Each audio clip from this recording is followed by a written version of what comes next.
Yo, what's good? It's Dane Amar, and you're listening to me on the Nico Blitz Podcast. Let's go.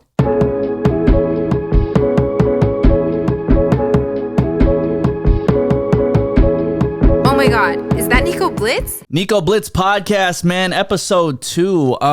This guy has so many freaking titles. BayGo, baby. Yeah.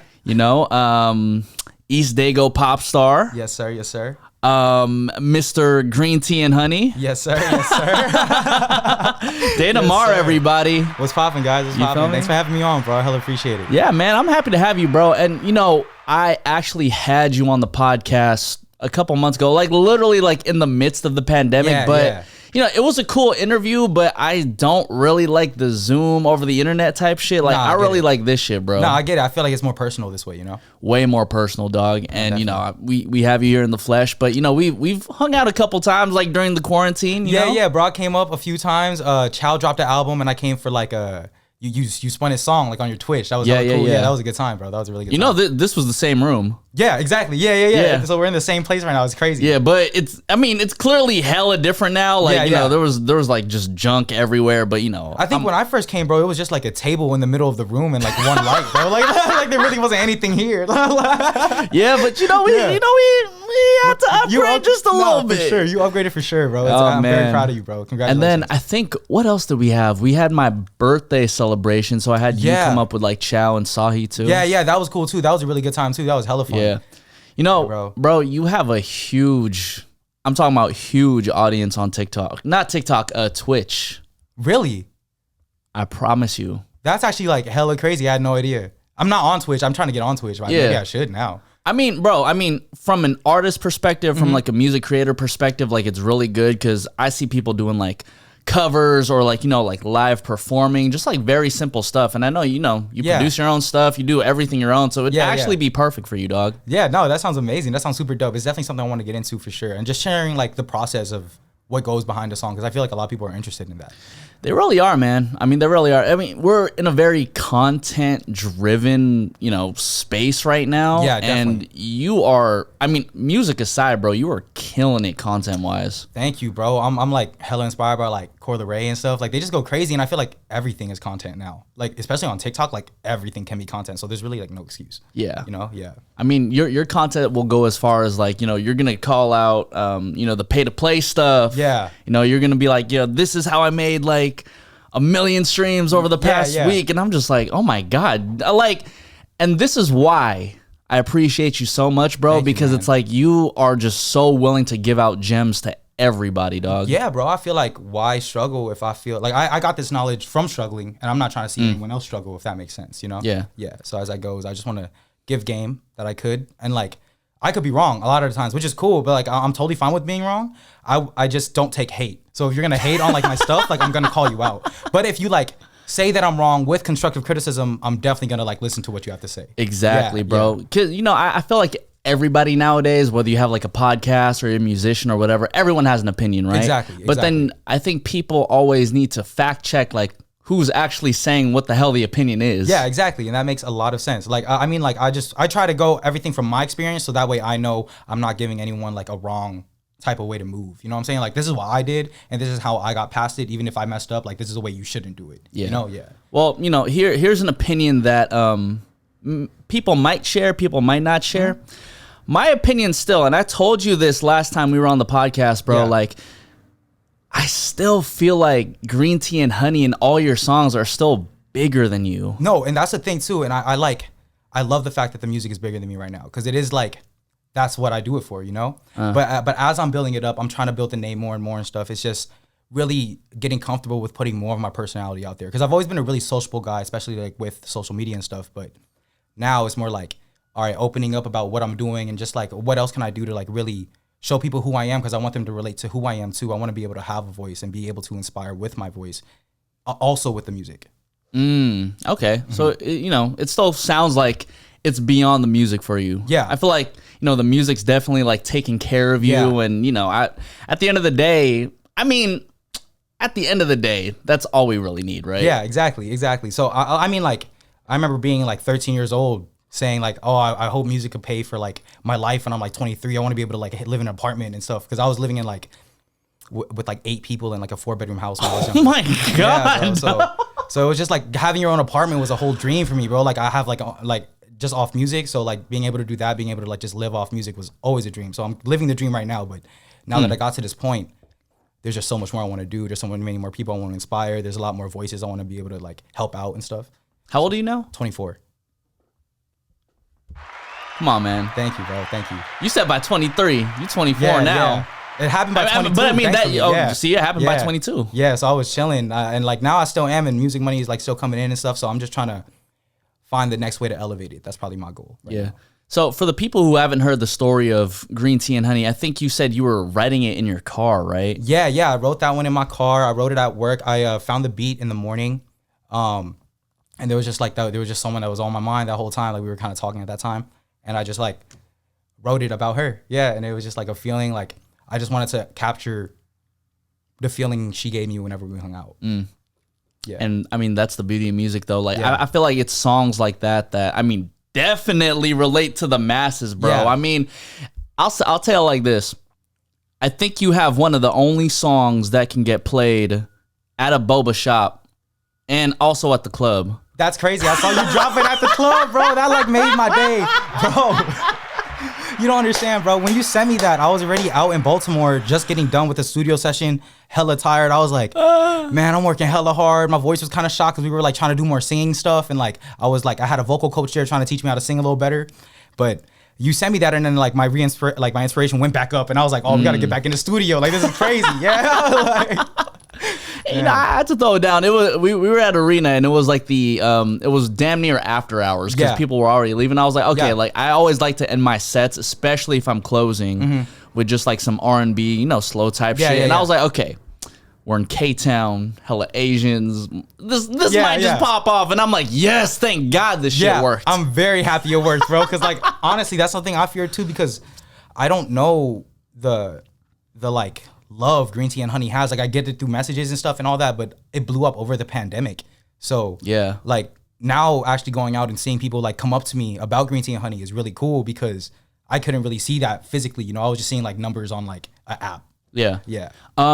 Did you do any like, I guess like promotion behind Green Tea and Honey, or did it kind of just like pick up? It kind of just picked up by itself, and it's still picking up by itself. Like I don't put any money behind marketing in it right now, actually. Yeah, and it's still just doing its thing. Thank you, bro. Yeah, it's just hit. Lit. It's still hitting about like 30 to 40,000 plays a day, and then like it's just doing its own thing, bro. And it's always been doing its own thing. I think people just really like the song, so I'm glad. And most of the listeners are from people's own like playlists, so they're just going back and listening to it by themselves and not like going through anything. Oh man, it's a beautiful feeling, bro. I'm happy for you, bro. Thank you, bro. Thank you. And I think people do always have like a. This is the beauty about being in the music industry right now, especially if a song like yours is just continually doing what it does, and especially since you're continuing to put out music that is very similar to it. Yeah. So the way I think of it is just like, are you on like Acorns or like, are you on crypto? I'm not on it yet. I just started my crypto wallet. Okay. I hella want to get in it though. Okay. Yeah. So basically what I'm trying to say is like, let's say you have $1 in and then you put it in and it kind of just like grows over time. Yeah. And as time goes, like you're going to grow your account. So think of one song as like $1. Yeah. So I actually experienced this because I just kind of ignored my DistroKid because I have a couple songs there with like Twee or like a couple of the other homies. And what I noticed is that over the past year, without me touching anything, I was like, why is there a couple $100 in here without me doing nothing? I'm just like, oh my God. So then I think about it. I'm like, I can't imagine how many more artists, including yourself as well. Like if you have a song that's just on so many different playlists and it's just continually getting played on playlists, I'm like, man, like it must be going crazy. No, it's definitely going crazy for sure. Like I'm doing good, man. I'm doing well for sure. Yeah, I'm happy for you, Thank you, brother. Yeah. It's a real experience. Yeah, for sure. And I feel like you're being a little more strategic now because I like to tell artists, when you get a song that works, kind of just keep on going with it. So I feel like you did that with Butterflies especially. Yeah, I definitely did that with Butterflies. I did it with Time too. So Time was another one that like is super Green Tea and Honey. I dropped that like a month after Green Tea and Honey, so it didn't really like get that much love because Green Tea and Honey was still kind of doing its thing. Yeah. But I mean now Butterflies and Time are kind of like at the same level. Like they're both coming up like at the same time. They get the same amount of plays. They're both almost at 1 million. It's pretty cool. So that sound like really resonates with people. And I don't think I'm ever gonna shy away from it too much, but I'm definitely gonna start trying to elevate it soon. Yeah. I feel like elevate is the right word because you know I also don't think you should get. I don't know if stuck is the right word because it's a good place to be like stuck in, you know?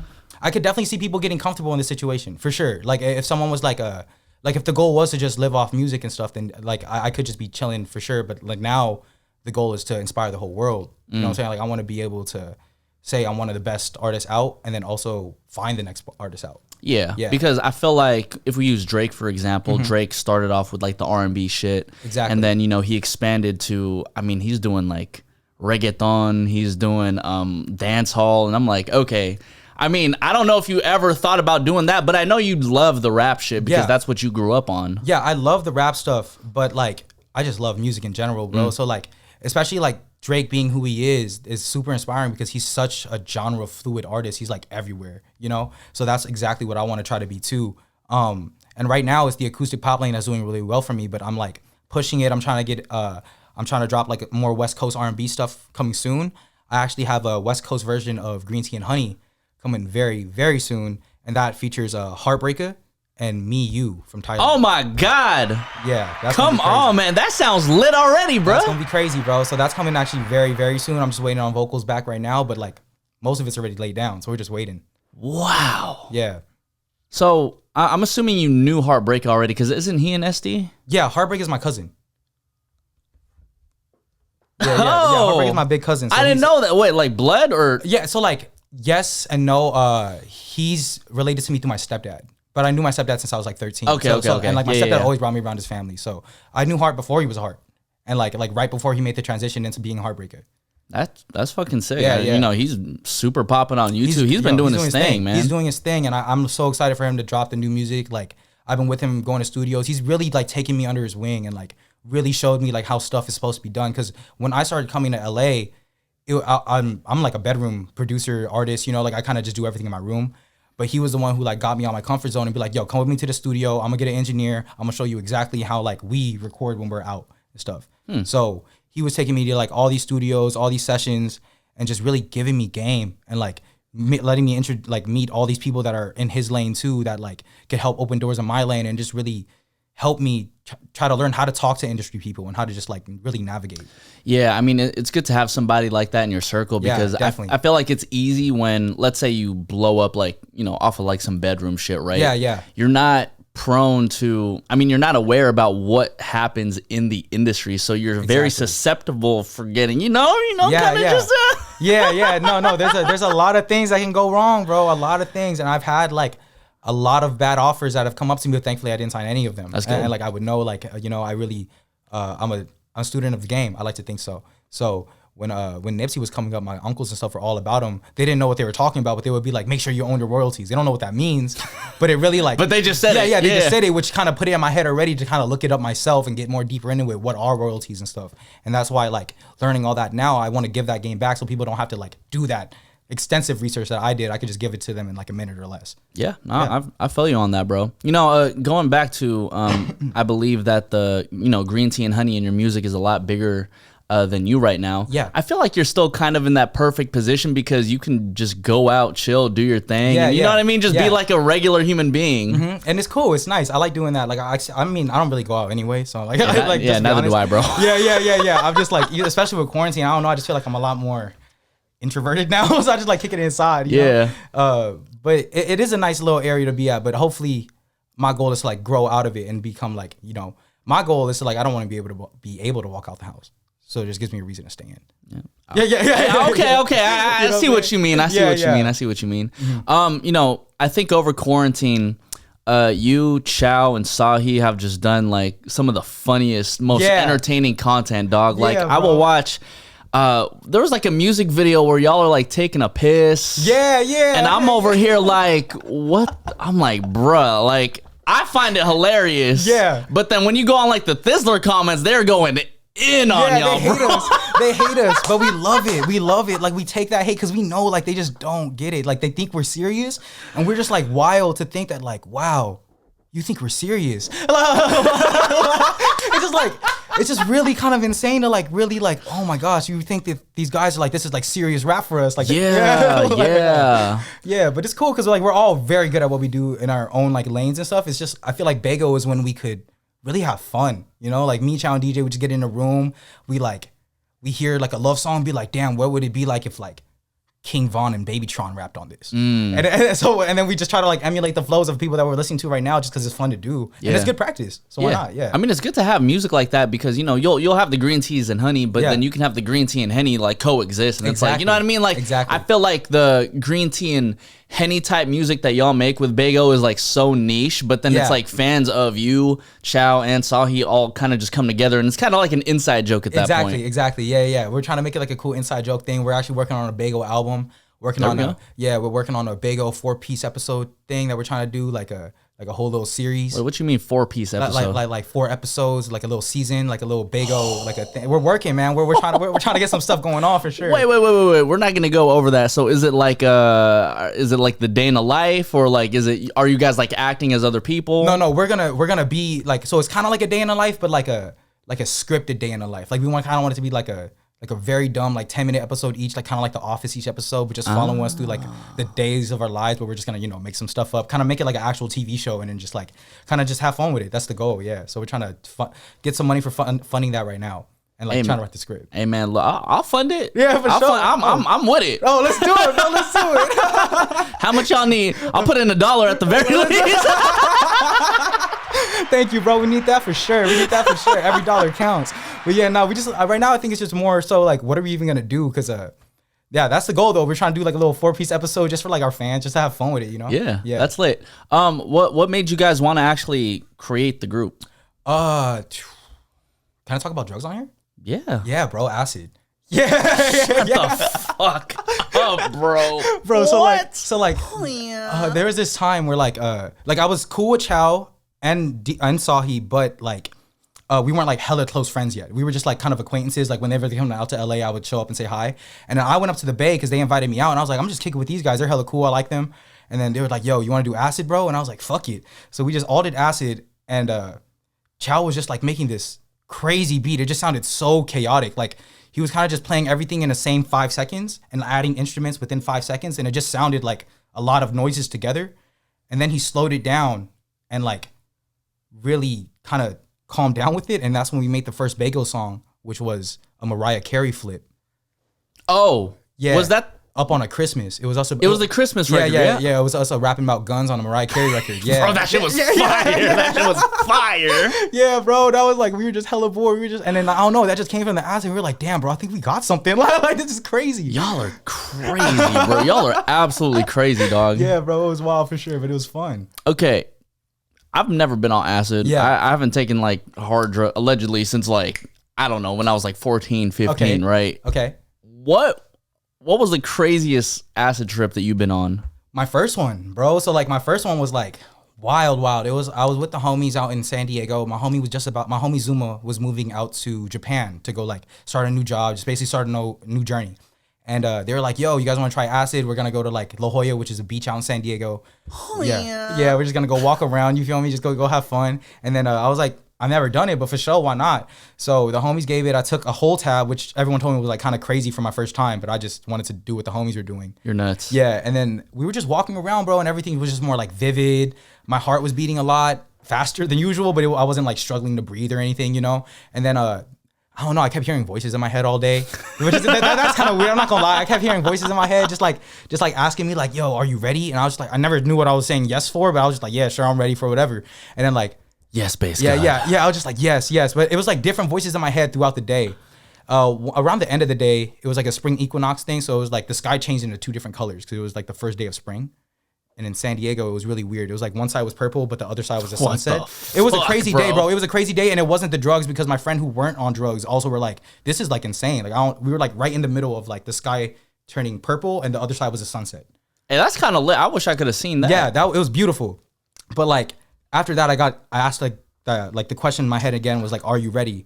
And I was like, yeah. And I swear, bro, I saw like stadiums like packed back to back to back to back. And that's when I was like, oh, this is going, like, music's going to work out. Like, this is what's going to happen. And then like, that's when I just kind of hella kept pushing on music even harder. I was always pushing on music hard, but that was when like, I was like, oh, foot on the gas, this is it, it's time.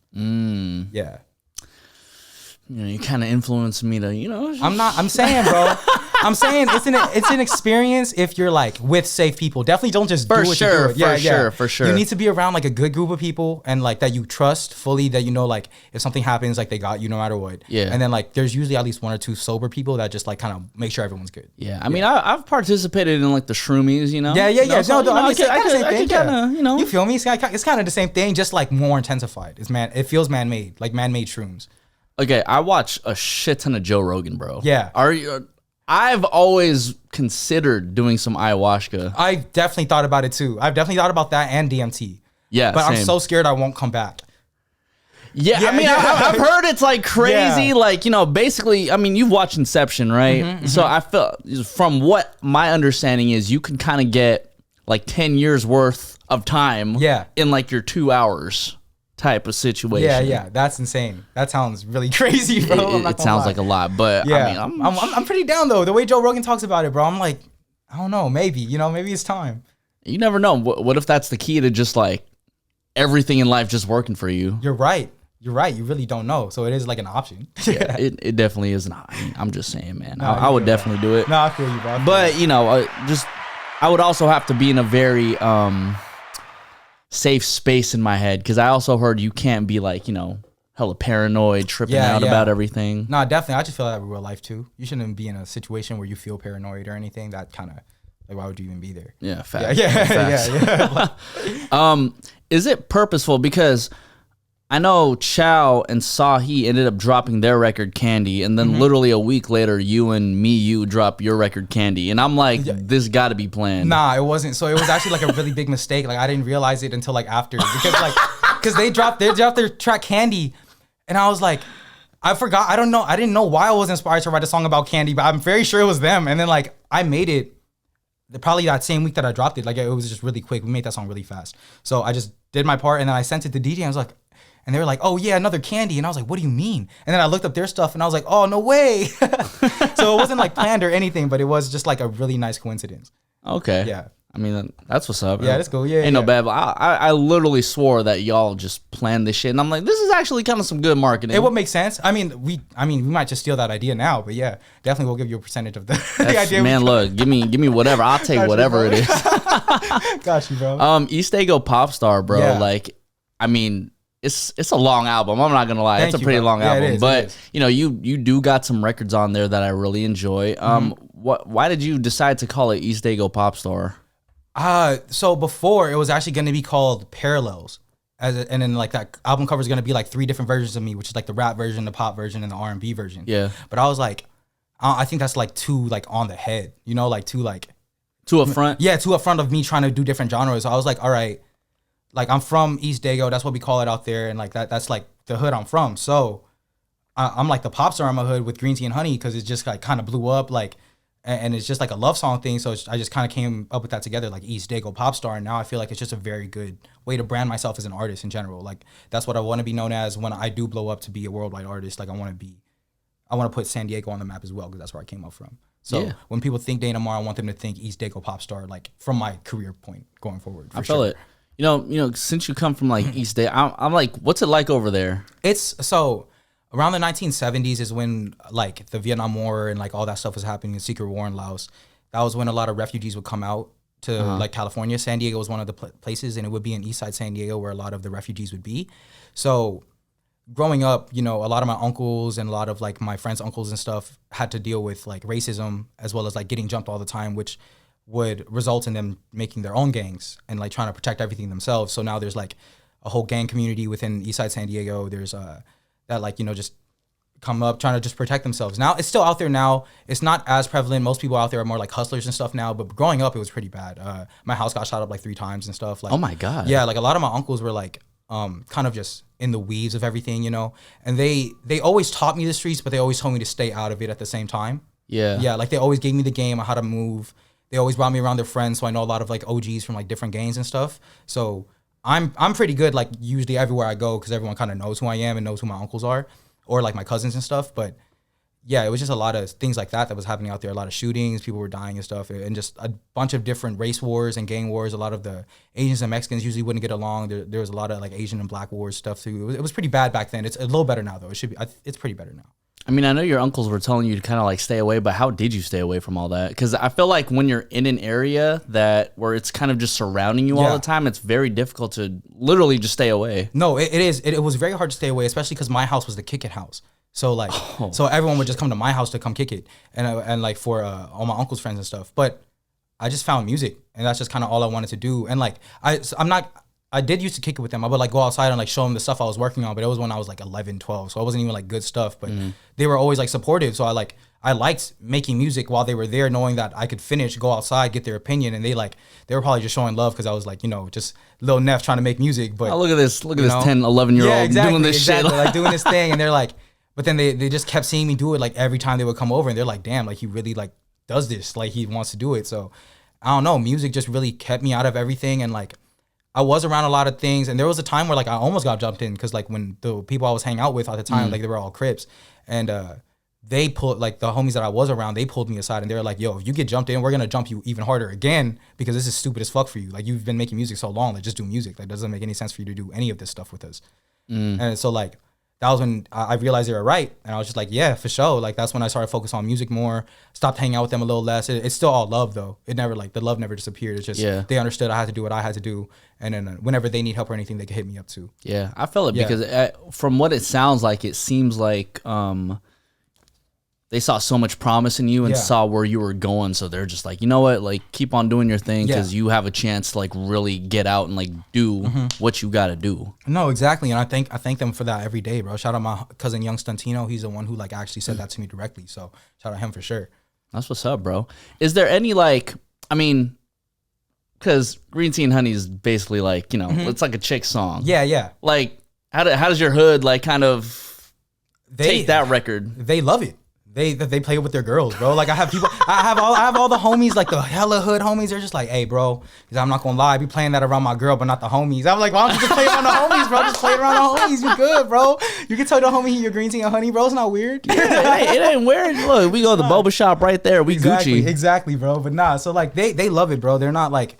And I still have the West Coast tracks out, like I still have this song with G Perico. I still have like a lot of stuff like that going on. So I feel like I'm never going to box myself. So whoever wants to box me or something, that's totally fine. But I have music proving that I can go in so many different lanes if I wanted to. That's what I'm saying, bro. Yeah. I mean, even though for me, I do enjoy the more like simp shit from your catalog. Like I do like it when you rap too, bro. Thank you, bro. I appreciate that. I mean, like you're one of the few people who could just go ignorant. And because I know you too, it's kind of like, like this fool's going so hard. Yeah. Thank you, bro. Thank you, bro. Thank you. Yeah, it's fun, bro. Rapping is like my love, like the love of my life. So I try, like even if I blew up off pop and that's all people knew me as, they're gonna know me as the pop star that raps. So like that's just what it's gonna be because it's in my heart, bro. Like hip hop's like in my blood. It's just all I want to do. I hear you, bro. Yeah. And even right now, like I really appreciate the fact that you just keep on going at it every single day. I think you have this like this challenge right now where you're doing. I'm gonna make a song every single day until I go viral. Yeah. What inspired that? Another TikToker did the same thing. So he blew up. Come on, man. Like, yo, do it. Especially that's what I love about TikTok, bro. Because like.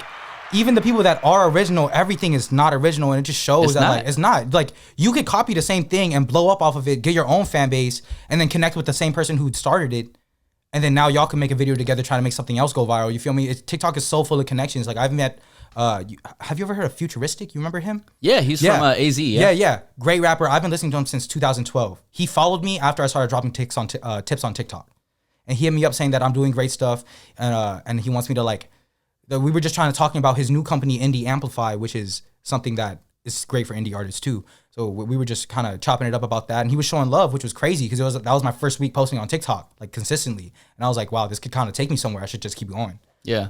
So for people, because I have a lot of artist homies, and they're trying to figure out the ins and outs of TikTok. So for me, for example, right, like when I do like my MySpace videos, for example, or just like any DJ videos, as you said, I'm literally just copying somebody who went viral off of this, and kind of just like milking off of that. At the end of the day, like people like to see shit that is already viral. So for you, like, what are some TikTok tips that you have for people who are trying to really break through the industry through TikTok? So for music artists, it's really cool because your first 50 videos could get no views at all, like nothing.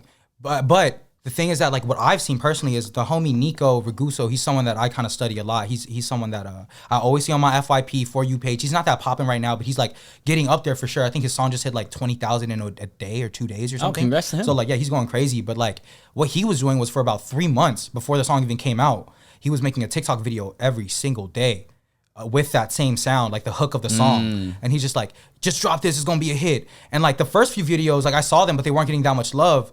It came around like maybe around the 50th, 60th video of using the same song and same sound that like he was finally getting traction. And then the 100th video was the one that hit 1 million views, but then he was still doing it because the song wasn't out yet. So he was just like, he kept doing that. And I'm like, TikTok is really just consistency. It doesn't matter like what you're doing. So like if you're doing consistent things, like just, it's annoying. It's a lot to do, but it's like, you know, you just got to do it. You know what I'm saying? So like, if you could spend 15 minutes just making a TikTok real quick and do that once a day for your song before it drops, you could probably, it could probably blow up, but you don't want to do more than once a day for sure. Yeah. Yeah. I mean, I was just talking to Twee literally just yesterday about this, and she was saying, you know, if you go through her catalog of TikTok, she's literally promoting the same song for like months on end, because you got to realize, like, just because you promoted it one time on a video doesn't mean everyone in the fucking world saw it, bro. Like, there's so many people that still need to see and like hear this song. Exactly. And that's why like marketing is so important. And like marketing doesn't even have to be like paid marketing. It just be like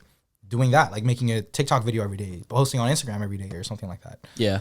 Well, that's why I really appreciated your one Instagram reel where you were talking about pay to play, because, you know, not only does that apply to, you know, pay to play to, you know, put yourself on like a concert lineup or whatever. But I mean, I'm not a believer of like pay to play, like promote your TikTok videos or promote your IG reels, like, because that doesn't necessarily work for me. What do you mean, like pay to play, like paying for ads? Yeah. Oh, okay, so you know what I mean? I haven't paid to like get this Instagram video like everywhere. Yeah. It's worked in some situations, but for me personally, it just hasn't worked. I'm not sure if you go about it that I've done it and it has worked for me a few times. Okay. So like, what you got to think is like, you really need a goal with the marketing. Like, what are you trying to do? Are you trying to raise awareness? Are you trying to get video views? Are you trying to get followers? That way you could kind of see what the conversion is and all that, you know? Yeah. Oh, that's all you got to do? Yeah. Excuse me about that. Yeah. Oh, no, you're good. Yeah. And like, you just really have to like keep going. Cause like I'm trying to run TikTok campaigns right now. I'm just kind of doing it to see what happens. But so far I'm seeing like really big conversion rates and stuff from video views to followers.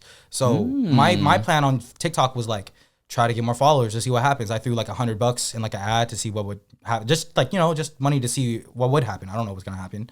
And I gained like a 10% following from that. So like I paid for about 10,000 views. I got about 1,000 followers. Oh, that's lit. Yeah. So I was like, that's a really good ratio. So I was like, but that could also be because of the content that I'm pushing. So then I tried an advice video instead, but I only put $60 in that. And I got 200 followers from 1,000 extra views. So the conversion rate on TikTok is pretty high, and I think it really just depends on what you're pushing out and stuff. Yeah. Yeah. Oh, okay. That's good to know, bro. Yeah, I might have to check over at the statistics. Yeah, yeah. And that's just all I've been looking at, bro. Like I really enjoy statistics and marketing and stuff. Like I feel like it became a love for me after music, for sure. Just because it's such a big part of the music, I really should get a part of it too. Well, I feel like, you know, in this day and age, like it's so difficult actually, it's very easy for somebody to be an independent artist. Because you can be your own artist. You can like create your own shit, own your own masters, royalties, and all that. But additionally, too, you also have the power to market your own shit. You have TikTok at your disposal. You literally have the power to create all your content, put it out there, and you know you could be popping because of a IG reel or a TikTok video that probably doesn't even have to do with music. But then once people figure out that you are doing music, it's like, oh my God, this is why. Yeah, yeah. And there's a lot of great examples, man. There's just one guy that the little homie, man, Kyle Simps. He's super good. Dude, I found him because of you. Yeah. I think you posted an IG reel or something. Yeah. And he's like super hilarious, bro. He's like a comedian. He's so funny. He does really funny TikToks and stuff. But I believe he could be like the next Joji, to be honest. Okay. The music he writes, the way he writes, like he's very passionate about it. He's really good, bro. He's young. I think he's turning 18. He's not even 18 yet. But and he blew up on TikTok. I think his first song that he dropped was called SIMP, and that like is already at like 10 million on YouTube, 10 million on Spotify. What the hell? Yeah, bro. Yeah. Wait. Yeah. Yeah, bro. I gotta check this. Kyle Sims, man. Wait, because I don't even follow him on TikTok. I do follow him on Instagram though. It's just Kyle Sims on. I think it's Kyle Sims on TikTok. I could be wrong, but you should. Oh, Kyle Sims a lot. Yeah. Oh yeah, he's pretty popping on. Yeah, here. bro. He's really funny. So he's just like a comedian too. He'd be doing jokes and stuff, but like his music is amazing. Oh, he's also from San Diego. Yeah, East Daygo. He's from East Daygo too. Came from the trenches. I got him a studio set up because he said he didn't have one yet. So I just wanted to buy him one to make sure that like he knew that like you know that just people that believe in you. I don't want anything off of it. I just wanted you to know that like I believe in you, bro. Like I don't want anything for this. Like next time when you get up, I want you to be able to buy someone else's studio. You know what I'm saying? Yeah. That's lit, bro. I'm surprised y'all like didn't know each other prior to TikTok or anything. Yeah, exactly. I actually found him out through another homie who just messaged me and was like, yo, you should try to work with him because of the SIMP song. And I was like, this is hard. Like, I don't know what I do on it, but it's a good song. Yeah. It's a really good song, yeah. That's what's up, bro.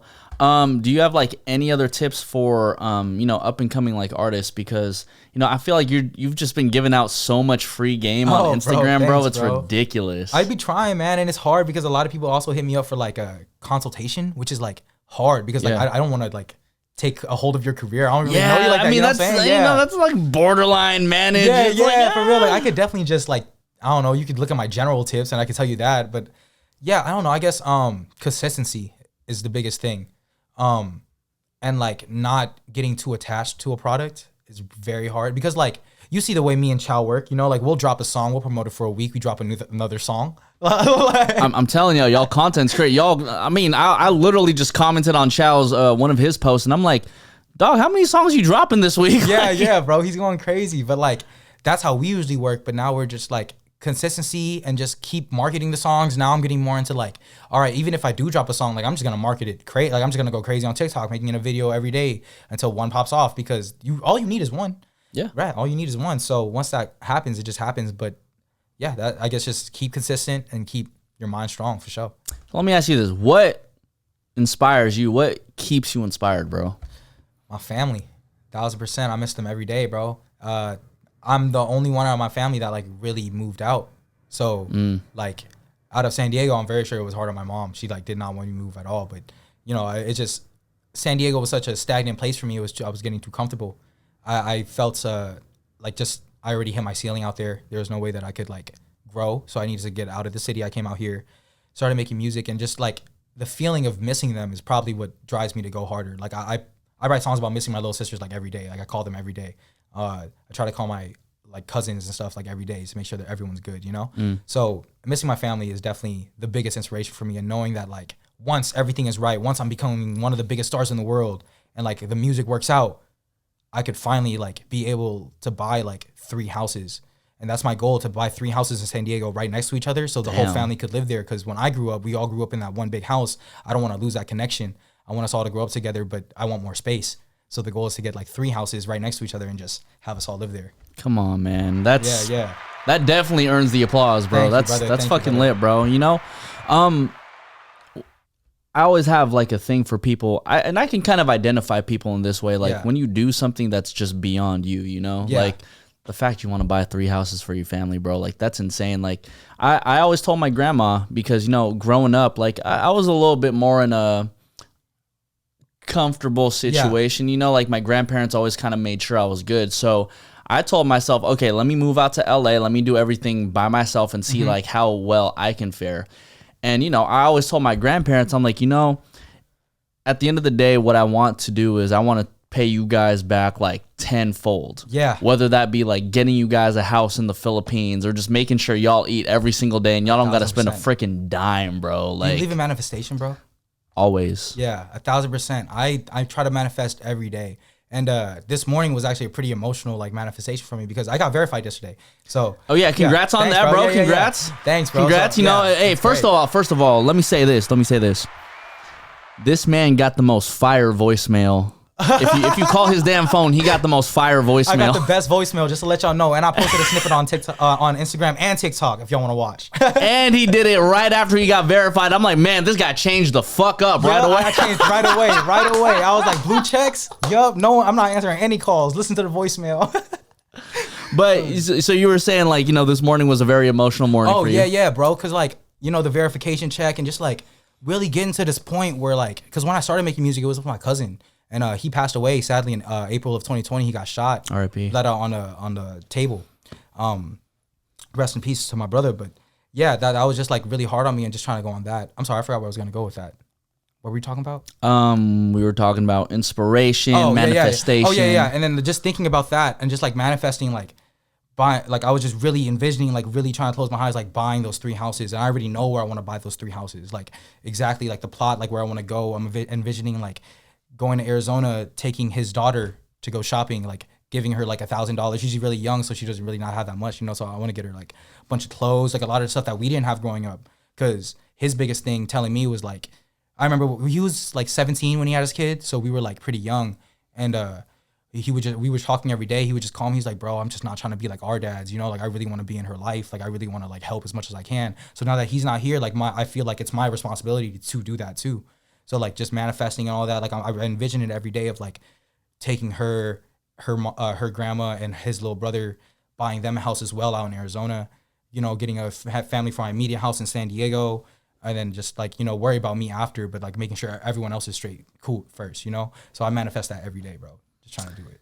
You know, the key word from the past 2 podcasts, literally just the past 2 podcasts, you and Twee, the key word for all of this is just manifestation, bro. We're literally having this conversation because I don't think people really understand if you just speak things into existence. Like, yeah, you know, you can't just say like, I want like $50 in my pocket right now, right? Like, obviously that's not going to happen. Yeah. But like, if you say today I'm going to make $100. Yeah. You say it out loud and now you're like, cool. Like now that I've said it, I got to stick to my word. And how the fuck am I going to make $100 today? Exactly. And that's why I'm a big fan of journaling too. And I even like I don't really like writing lyrics down on my, like with hand. I just like writing one big idea down. And then like, once I have that down, I'm like, all right, what steps do I need to get to this point?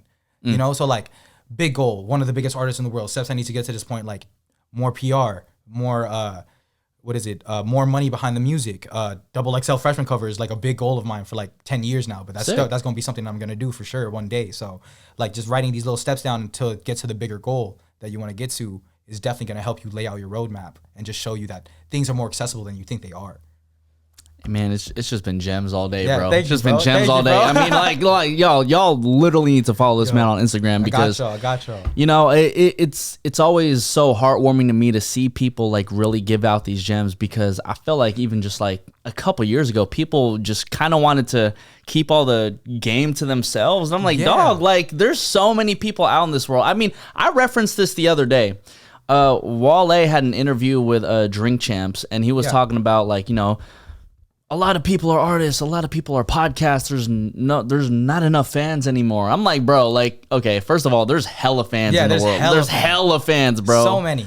So it's like, you can't have too many podcasts. You can't have too many artists because even at the end of the day, it's like, I'm a fan of other podcasts. 1,000%. You're a fan of other artists. 1,000%. And I'm such a big component of like showing love to artists that I'm a fan of. Like even if they think it's weird, I'm not gonna lie. Like the homie Lou, when I first heard of him, I just messaged him out of nowhere, like a long paragraph, like, yo, bro, I just heard your one song, like, this shit's fire, like, you're gonna be one of the biggest out, like, I already know, it's hella fire, like, you're dope, and I'm pretty sure it kind of weirded him out a bit, because he didn't even know who I was, it was just, like, a random DM, but then after a certain amount of time, like, I was offering help, like, yo, I can connect you with Create, like, actually giving him help and advice and stuff. Wow. Yeah, so, like, he was just someone that I actually believed in personally, just because I fucked with the music, and then just that, it grew like a friendship. Like he's a dope homie now too, so we're pretty close. That's lit, bro. Yeah. Is you know, you're obviously like connecting a lot of people to in like certain situations. Yeah. Like how did you get connected with, let's say, Mateos, for example, because y'all got a crazy song together. Yeah, and, thanks, you know, bro. like, and how do you like get connected with people like you? Because like, you know, if you look at all their you know, everything they've done, like they're popping in their respective regions. Exactly, and they're killing it out where they are. But so You was super special. He was actually hit me up because he heard Green Tea and Honey. He said he heard it just everywhere, and it got to the point where he just needed to find out who the artist was, because everywhere he went, the song was playing. Which I don't even know how that experience is, because I haven't felt that yet. Yeah. So I'm excited to go to Thailand. But he hit me up after that, and he was just like, yo, love Green Tea and Honey, want to do another track like that, would you be down? Like I said, you know, I'm trying to steer away from it too much, but not too much. So I was just like, all right, I'm gonna just do it with him, drop it. And Candy's doing amazing. It just hit 1 million in 2 months, 500,000 in 2 months on Spotify. Like, it's going really crazy. And then Mateos hit me up because my homie Deuce B had a song with him. And then Deuce B was just like, hey, my homie Dane Amar's blowing up in Thailand right now. I think it'd be cool to do like a Southeast Asian collab, Philippines and Thailand. And then Mateos is super down. And one of the most genuine dudes I know, bro. Like, I think he's only like 21, but bro, 21, running his own record label with over 100 million streams each artist that he's like really pushing. Like, he's an inspiring young man, bro. Mateos is crazy. That's nuts, bro. Yeah, he actually introduced me to Manny Pacquiao's son. Wait, what? Okay, wait. We are not gonna go past that. How did that happen? So Mateos just called me randomly. Mateos like never calls me, so I was like, this is kind of weird. I was like, all right, for sure. I was like, what's up, bro? What you doing? He's like, hey, this is the homie Michael. I was like, okay, cool. What's up? He's like, hey, Michael's gonna go to LA. I told him to link with you when he's out there. I was like, okay, for sure. And then Michael followed me. It was Michael Pacquiao, and I was like, huh? And I really looked. I was like, oh shit, this is Manny Pacquiao's son. That's lit. Yeah. So he pulled up with like 3 security guards in my apartment, bro. I just moved in. I was a little nervous. I was like, yo, what's going on, bro? And they were all just like, they're like, nah, don't worry, we're just gonna be flies on the wall. So they were just chilling on my couch, bro, like hella tight, like all 3 of them. And then me and Michael were just writing lyrics, and I felt kind of awkward because I was like, yo, y'all want water? Or like so he was doing music too? Yeah, he was doing music. He sings too. So yeah, that's why we linked up. I'm sorry. I totally spaced over that. But see, I just thought like, oh yeah, I could link you with this guy named Michael Pacquiao. Like, okay, cool. Like, is we boxing? Like, what the fuck is we doing? No. So he came over to actually make a song. We have the song done. So it's really just, I'm waiting to get Mateos on it too, and then we're probably gonna drop that. Does he have? Because I mean, first of all, I didn't even know he made music. Does he have catalog out right now? He does, and he has a song actually like that's very big. I think like 50 million plays or something. Oh yeah, my bad, Michael. I'm sleeping, dog. My bad, bro. You're good. I was kind of sleeping too. I'm not gonna lie, but Michael's hard, bro. Michael's fire. Yeah. So y'all have a song together. When is that supposed to come out? Honestly, it really just depends. There's a lot of things going on right now. Just moving. I'm in talks with a bunch of different people who like kind of want to see where their music is gonna go. So right now, it's just trying to find the right situation for me. I would love to stay independent, but if the right bag is offered, we could try to see what happens. Yeah. I feel it. I mean, I feel like you've been on your independent shit, just like many people, but like, you just have your catalog's going everywhere. Like, that's all I'm really saying. But like, so I feel like you've already established, like, this is what I can do as an independent artist. So you need to be able to fulfill my needs and how, how you can grow. Exactly. And like, that's another thing why I learned the marketing, why I learned video editing, why I learned all of this is because I don't want to be played. Like at all. And the biggest stories I ever hear is like the label's not telling me where the money's going to. Well, now I know that I could legally ask for an audit.